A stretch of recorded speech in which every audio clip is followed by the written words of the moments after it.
Aquí con Luis Mesina, quien es secretario nacional de la Confederación de Sindicatos Bancarios y también vocero de la Coordinadora Nacional de Trabajadores No Más AFP. Y vamos a conversar sobre este llamado, ¿verdad?, a manifestarse en la marcha de la bronca. En la marcha de la bronca, me gusta. Sí, bueno, esperamos que llegue mucha gente. A las 11 de la mañana la citación, ¿no? A las 11 de la mañana frente al GAM, ahí en Alameda, casi al llegar a Portugal. Exacto. Metro Universidad Católica. Así es.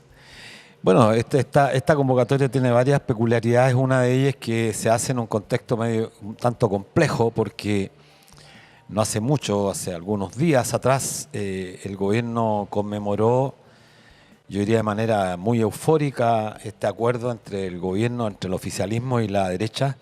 Este acuerdo que, como hemos dicho nosotros, es un acuerdo que no va en la línea correcta de cumplir primero con lo que programáticamente se ofreció a la ciudadanía, que era acabar con las AFP, que es una deuda gigantesca que va a tener el gobierno y que va a dejar como legado. Pero lo segundo, lo más complejo, es que la ciudadanía, la gente se ha hecho muchas ilusiones con este acuerdo, porque ha visto yo diría la euforia con la que la ministra, tanto la ministra Janet Jara como el ministro Marcel, y por supuesto los diputados, especialmente los del Frente Amplio, que han expresado de manera, yo diría, extrema, como que esto es lo mejor que se podía obtener, y han ocultado una parte que les va a pasar. Claro, yo creo que hay un cálculo electoral demasiado, que es lamentable, que yo diría, lejos de enaltecer la política, también la sigue deteriorando, porque ellos saben que ninguno de estos resultados se va a ver antes del proceso electoral, porque recién hoy día empieza a correr el plazo. Entonces recién en octubre van a recibir el primer beneficio los pensionados de más de 82 años.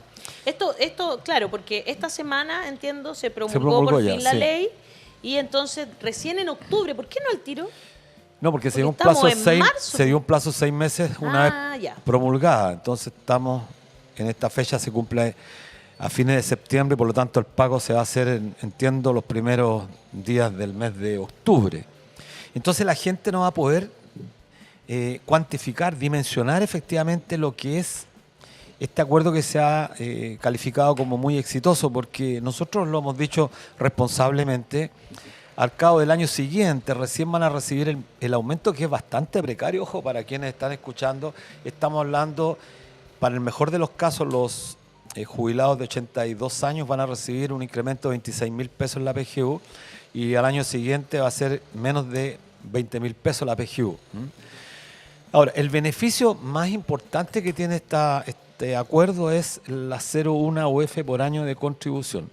Y aquí hay que decir que los hombres que cotizaron menos de 19 años no reciben nada, y las mujeres que cotizaron menos de 10 años tampoco. Pero aquí es relevante señalar algo, porque el ejemplo que ponen los diputados y el oficialismo ponen el caso más, yo diría que es muy poco el porcentaje, el mejor caso. Colocan la gente que va a tener las 2,5 UF, que son 2,5 son 96.000 pesos y fracción. ¿Ya? Colocan el máximo, en el caso de la mujer, el bono tabla, que oscila hasta 16.000, 17.000 pesos, y colocan este mejoramiento de la PGU, que en el mejor de los casos ellos lo colocan calculando la PGU anterior, porque la PGU ya está en 224.000 pesos. Entonces, claro, hacen un paquete que dirían que las personas podrían tener mejoramiento de 130, 140.000 pesos, lo que eso no es efectivo. Ahora, y esto es relevante, este dato que voy a dar, porque así la gente no se desilusiona después, y así la gente también va este domingo a marchar, a expresar su bronca. Porque de las mujeres, voy a referirme primero a ellas.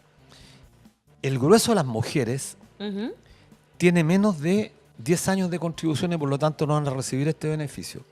Pero como se bajó, estaba en 15 primero, se bajó a 10, la exigencia para poder acceder a este beneficio, el grueso de las mujeres está entre los 10 y los 11 años. Entonces, ¿cuánto van a recibir ellas?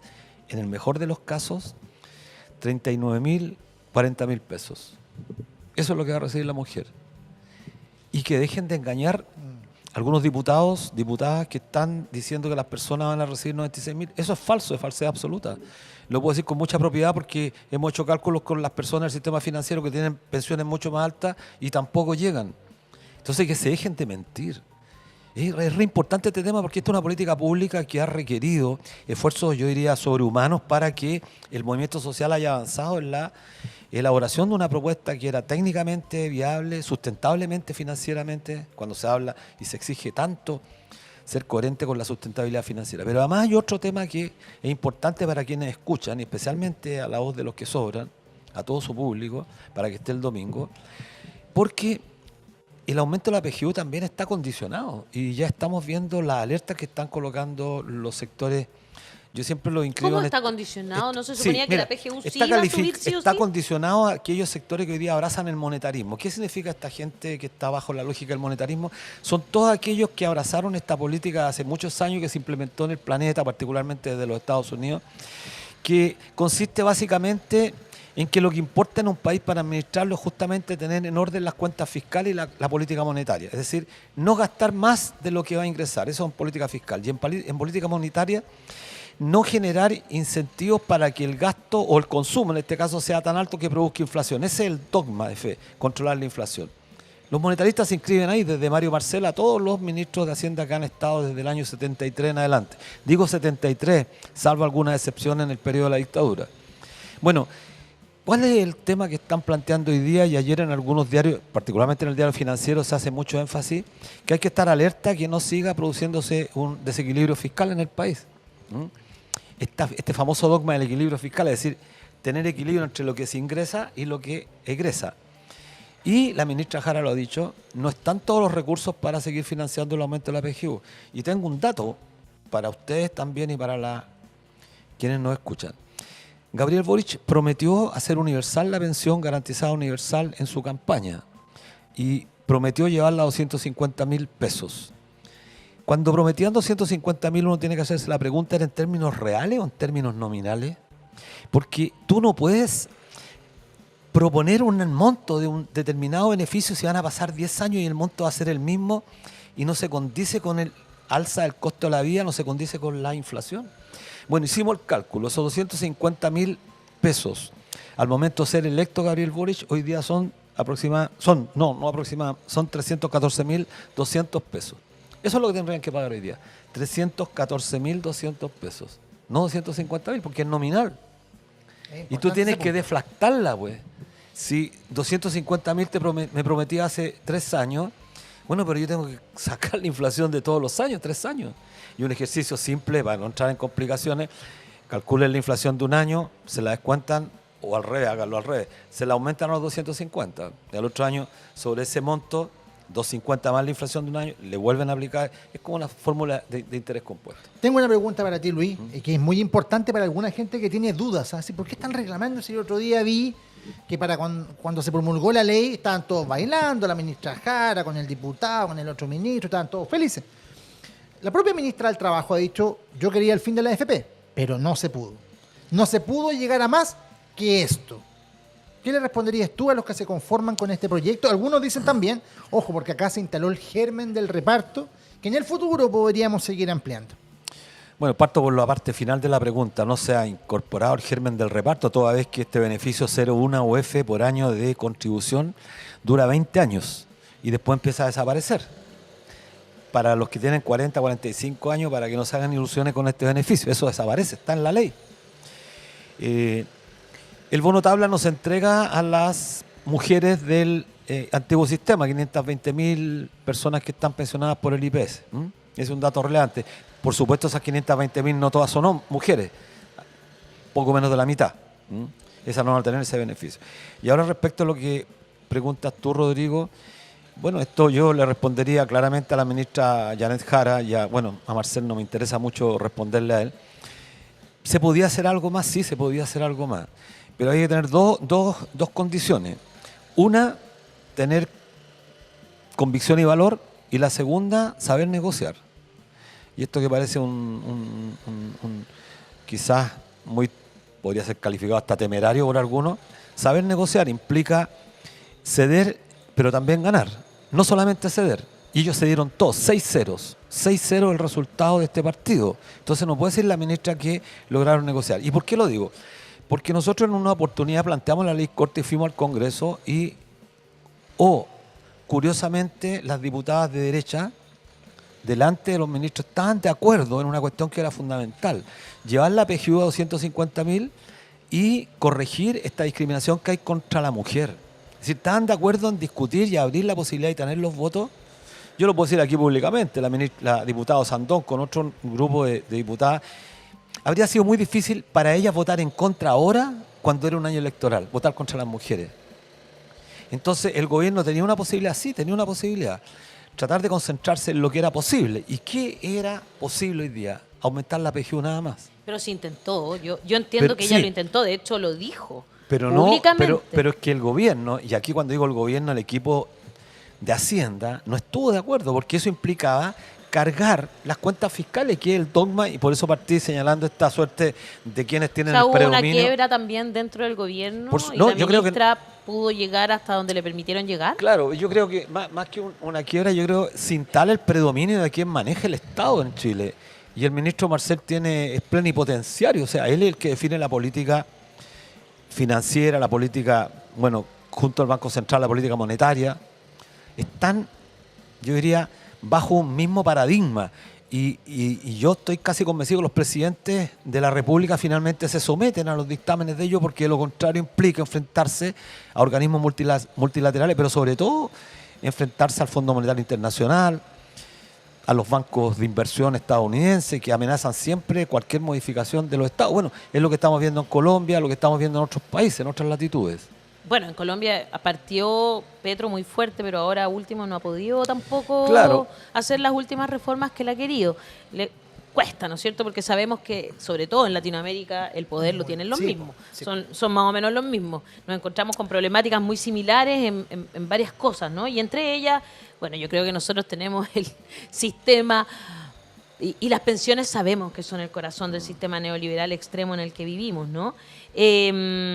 Hay muchos comentarios, mucha gente que va a ir a la marcha. No dejen de asistir. Y le voy a leer los buenos y los malos. ¿Le parece, Luis? Por supuesto, los malos me interesan. Cecilia Espinosa dice, por ejemplo, yo voy a ir el 30, pero esta marcha va atrasada, piensa ella. Dice, debió ser antes para presionar a quienes votaban.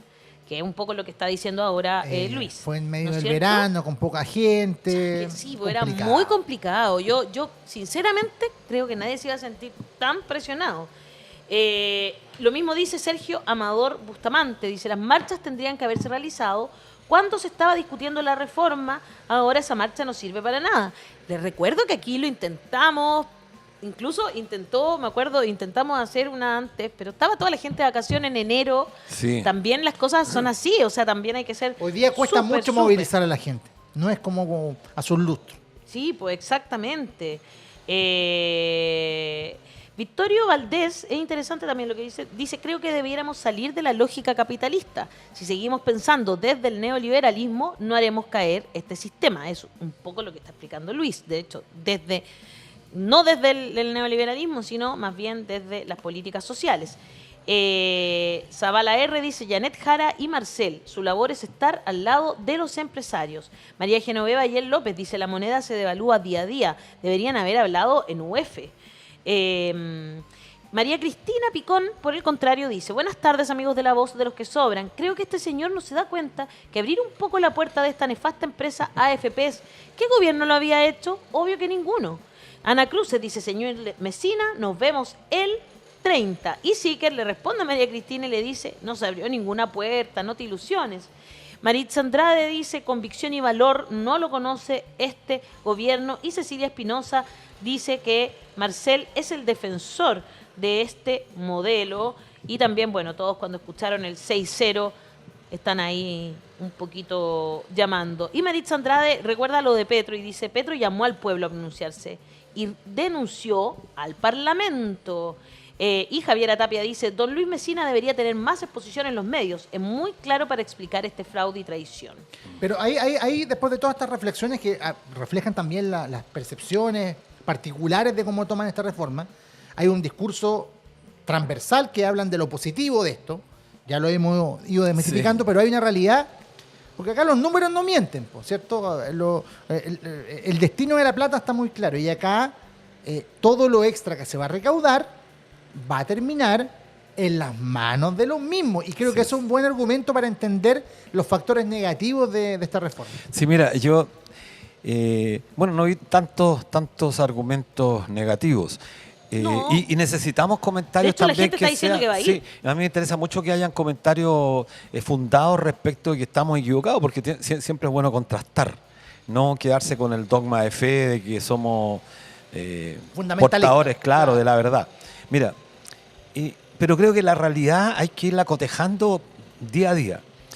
Nosotros, yo pertenezco, bueno, lo he dicho varias veces, soy secretario general de la Confederación de Sindicatos Bancarios y por lo tanto tenemos que informarnos respecto a lo que ocurre en este sector. Muy importante. Y leemos, estamos suscritos hace mucho, no quiero hacerle propaganda, pero el diario financiero tenemos que leerlo para ver, digamos, hay que saber en qué cómo se manifiesta. Sí, pues. Bueno, yo, mira, ayer, y puedo invitar a los porque auditores. se paga al diario financiero, yo no me voy a inscribir. Mira, porque... es bueno para quienes pueden acceder, a quienes tengan dudas, porque es legítimo. La duda además es necesaria, la duda, porque alimenta el pensamiento crítico. Tenemos que desechar esa idea de creer todas las autoridades. Pero ayer el diario financiero mostraba un seminario importante y a mí ahí me quedaron mucho más claros los elementos. Celebraban, festejaban, no con la euforia del gobierno, porque hay que decirlo, no bailando Tommy Rey, los sectores de la burguesía vinculados al mundo financiero tienen una cosa que desgraciadamente muchas veces a los políticos modernos de la izquierda, esta izquierda tan light, le falta, que mantienen aunque sea la apariencia, mantienen cierto pudor. Proyectan una estética, aunque sabemos que son muchos de ellos delincuentes, porque en realidad hay que decirlo realmente, el delito mayor en este país lo comete el mercado el mundo vinculado al sistema financiero, la grande estafa en este país. Y sabes que celebraban señalaban que era tan importante esta reforma. Entonces tú dices, bueno, mira, un dato importante que es ilustrativo, los anarcosindicalistas hasta 3 décadas atrás más o menos levantaban una famosa consigna que decía: lo que es bueno para el patrón siempre va a ser malo para el obrero. Esa es vieja, una suerte de axiología, sí, o sea, perdón, un axioma. Un axioma, un claro. axioma, claro. Lo que es bueno para el patrón es malo para el obrero, viceversa, lo que es bueno para el obrero siempre va a ser malo para el patrón. Bueno, aquí uno podría aplicar esa como suerte de silogismo. Oye, lo que es bueno para el sistema financiero, algo debiera no ser tan bueno para nosotros. Y de hecho, entonces vayámoslo lo que plantea Rodrigo. Saquemos estas ideas que tenemos nosotros sobre la reforma. Vamos a los números, pues. Tanto que nos han presionado. Si la diferencia de este movimiento social que nosotros tenemos una propuesta. Fundación Sol la ha validado, pero en todas las instancias, Senda también la valida. Los números dicen, y eso lo podemos aseverar nosotros responsablemente, que la gente común y corriente, la gran mayoría de los actuales pensionados, no se van a beneficiar. Y los crecimientos van a ser marginales. Yo creo que debemos de una vez por todas sacar el debate de la PGU, porque la PGU no tiene nada que ver con este sistema. La PGU la paga usted cuando compra pan, cuando compra un huevo, cuando compra aceite, cuando compra arroz, azúcar. Está pagando el IVA, el impuesto más regresivo. Pero hay que decirlo. Cuando compra un Super 8. Pero la gente más pobre o la gente de los sectores medios que tiene ingresos 800, de 1 millón de pesos, dedica del 1 millón de pesos que recibe casi 200.000 al pago de impuestos.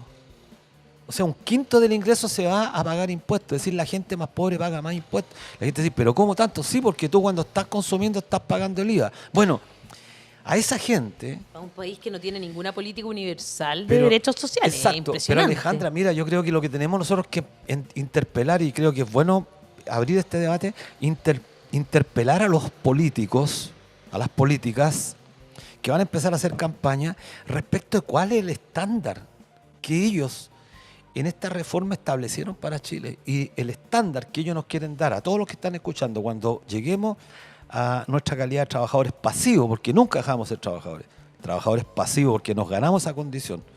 No somos un sector paria de la sociedad, somos trabajadores pasivos que tenemos que tener derecho a la vejez. Bueno, ellos establecieron un estándar que está en la línea de la pobreza, 220, 230.000 pesos. Eso es inaceptable cuando el ingreso mínimo está en 510.000 pesos. México y Colombia en ese sentido hay una diferencia sustantiva con Petro, porque el nivel de pensiones de ellos se acercó muy fuertemente en un porcentaje muy alto al nivel del ingreso mínimo. Y el ingreso mínimo es determinante en un país que nos permite compararnos. El dólar no sirve porque a veces con $1 aquí en Chile tú compras una lata de Coca-Cola, en Estados Unidos no te alcanza y en México a lo mejor compras 2. Entonces se desvirtúa. Sin embargo, el ingreso mínimo sí te permite tener una realidad, porque todos los ingresos mínimos en los países se configuran a partir de la realidad de su propio país. Entonces, tú tienes que preguntarte, ¿cuánto gano yo respecto al ingreso mínimo? Si gano 2 veces más que el ingreso mínimo, 3 veces, etcétera.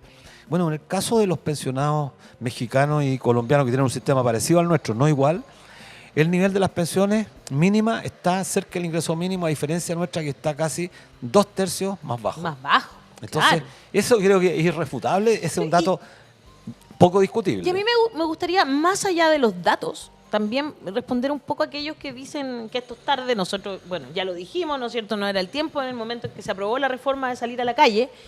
Pero también aquellos que dicen, bueno, pero que ustedes están en contra del gobierno, están haciendo la pega a la derecha. Yo les digo al tiro que seguir luchando por nuestros ideales, porque para mí, y yo sigo estando en contra de las AFP, yo voy a estar contenta el día que las AFP ya no existan y tengamos un sistema no un sistema de capitalización individual, sino por fin un sistema de pensiones que nos permita pensionarnos y vivir tranquilos cuando lleguemos a cierta edad, a la que todos vamos en camino. Entonces, algunos más cerca y otros más lejos, pero todos vamos en camino. A lo que quiero ir es que seguir reclamando o exigiendo aquellas cosas por las que creemos, yo no lo veo como algo malo, es nuestra labor. El gobierno no puede estar llamando a, bueno, excepto que seas como un luchador como Petro, digamos, que fue parte de la lucha social. No es la labor del gobierno llamar a la gente a salir a las calles, es labor de los movimientos sociales, y en eso estamos. Yo vi, y me gustaría que tú también lo dijeras, Luis, ha habido mucho apoyo de distintos movimientos sociales. Están los estudiantes, también se unieron a la coordinadora No Más AFP. Bueno, artistas, obviamente, personalidades diferentes, pero también vi ayer que las mujeres de la coordinadora 8M también se sumaron por esta petición de mejores pensiones. Sí, mira, ayer, bueno, hemos tenido estas 2 últimas semanas, muchas reuniones, efectivamente, como bien señalas tú, se sumaron los estudiantes de la ACES, de otros colectivos importantes del sector universitario, que tú sabes, desgraciadamente está bastante desarticulado también. Claro, las federaciones estudiantiles no han logrado los quórum por diversas razones, también ahí se han producido problemas, y hay movimientos que se han organizado y están también participando. De hecho, el viernes pasado hicimos un acto, este lunes hicimos un acto en la Embajada Argentina expresando nuestra solidaridad con los pensionados argentinos, muy bien. Y con los estudiantes secundarios y universitarios. Y también se han sumado, bueno, ayer sacó un video el presidente del Colegio de Profesores, muy bueno, Carolina Espinosa también de la Confusan, y así se han ido sumando, como dices tú, tuvimos una reunión el viernes con la coordinadora 8M, que también se suman. Y se está sumando muchas organizaciones de pobladores, que me parece relevante a mí porque ellos están sintiendo el peso de esta crisis. Quiero insistir en un tema que me parece relevante para los auditores de la voz de los que sobran. Cuando hablemos de pensiones, la PGU no la consideremos porque la PGU no forma parte del sistema actual de pensiones. Entonces uno tiene que pensar ¿cuánto es lo que yo estoy recibiendo de pensión? ¿Por qué lo dices? Porque la PGU sale directamente de los impuestos generales. Claro, sale de impuestos generales. Exacto. Un poco para que lo explique así y lo dejemos súper clarito. La PGU no tiene nada que ver, las AFP no financian eso. Miren. Pero sí fue parte de la reforma. Claro. Te la venden como eso. Es que está, es que fue parte de la reforma. Claro, pero justamente yo creo que es complejo explicarla, pero te pagan a ti una pensión, entonces mire, saqué 250.000 pesos. Pero incluye a la PGU, o sea, si descontamos la PGU, tú tendrías una pensión de 20.000 pesos, en el caso de las mujeres, que muchas sacan menos de 20.000 pesos. Entonces dirían, ¿tan bajas? Sí, tan bajas son, para que la gente no se sorprenda. Entonces, la PGU la financiamos todos con impuestos generales. Y el sistema, y aquí es donde viene el problema, porque esta reforma les transfiere más recursos. Mira, hoy día actualizamos el monto actual del fondo que tenemos acumulado, está en $230.000 millones, que representa ya cerca del 80% del PIB. Ha crecido mucho el fondo y sin embargo las pensiones siguen cayendo. Entonces, esto es una paradoja. Entonces preguntémonos, los que están escuchando este programa, ¿dónde está ese dinero que los conforma el salario tuyo, el salario de usted? Porque todos los meses le sacan un día, ahora le van a sacar un 14,5% y después un 16%. ¿Dónde va a parar ese dinero? preguntémonos, ¿va a financiar la pequeña y la mediana empresa que dan empleo? No, pues. Solamente financia las grandes empresas que están calificadas o clasificadas como tales que pueden acceder a los dineros que las AFP invierten en ellas. Bancos, grandes empresas del retail, compañías mineras, etcétera. Y la mitad de todo el ahorro, es decir, la mitad de los 230.000 está invertida en instrumentos financieros fuera del país. ¿Dónde? En Estados Unidos, en Europa. Pero ¿dónde están invertidos? O sea, porque uno puede decir, mire, compraron papeles que se llaman acciones. En la industria armamentista de Alemania, que ahora va a empezar a desarrollar la industria armamentista a propósito de que Estados Unidos le quita presupuesto a la OTAN. Entonces, nosotros estamos financiando con nuestra humanidad, usted, que recibe una pensión, no sé si puede, bueno, una pensión miserable, una cuota de su humanidad va a parar allá, entonces usted no tiene control sobre ese dinero. Y va peor, personas que están diciendo que va a haber una guerra y que tienen que estar preparados todos los europeos. Bueno, claro, entonces tú dices... Y que por eso hay que volver a armarse. Esa, mira, esa es como la lógica que están usando aquellos que somos pacifistas. Por supuesto, no Alejandra. Podemos creerlo. Pero hay que realmente. darle a eso. Yo creo que eso que estás incorporando tú hay que darle mucho... Pero mira, termino con esto. Donald Trump, que es un sujeto... Bueno, lo peor sui que le ha generis, pasado claro, al mundo. y que está aumentando los aranceles, que incluso amenaza con aumentar los aranceles del cobre. Es decir, nos produce un ataque a nosotros y nosotros seguimos enviándole dinero. Entonces, ¿cómo te explicas tú? Y de los más pobres, porque Claro. ¿para qué andamos con cosas? Los ricos no se La jubilan con claro, la AFP, digamos la verdad. Exactamente, la mitad de nuestro ahorro va a parar allá. Entonces, ¿por qué se justifica esta industria? No se justifica. Yo creo que en realidad el debate que viene ahora y que va a abrirse, por eso es importante que participemos mucho. Exacto, es, chiquillos, como porque dijiste no hay que tú, fin a las conformarse. AFP, claro. Tal cual, no hay que conformarse nunca. Si son nuestros ideales, tenemos que seguir luchando por ellos. Aunque la vida se nos vaya en ello, como dijo la gran Gladys Marín. Así es. Hay que seguir luchando y yo soy de esa. Yo, Me parece con muy... Gladys Marín por delante, siempre voy a creer en eso. Y puedo entender incluso, yo lo he dicho, puedo empatizar con aquellos que votaron a favor. Porque también estaban ahí, Claro. como lo dijo, no me acuerdo, creo que fue Kremerman de la Fundación Sol. Esto fue casi como una especie de chantaje. O sea, tú votabas en contra de la PGU para las personas que tienen más de 82 años, que se están muriendo de hambre ahora. Porque Bueno, eso muriendo de hambre, yo no exacto. exagero. Yo cuando hice campaña, muchas mujeres en la feria, oye, nunca me voy a olvidar, llegó una señora, me empieza a contar su realidad, empieza a llorar.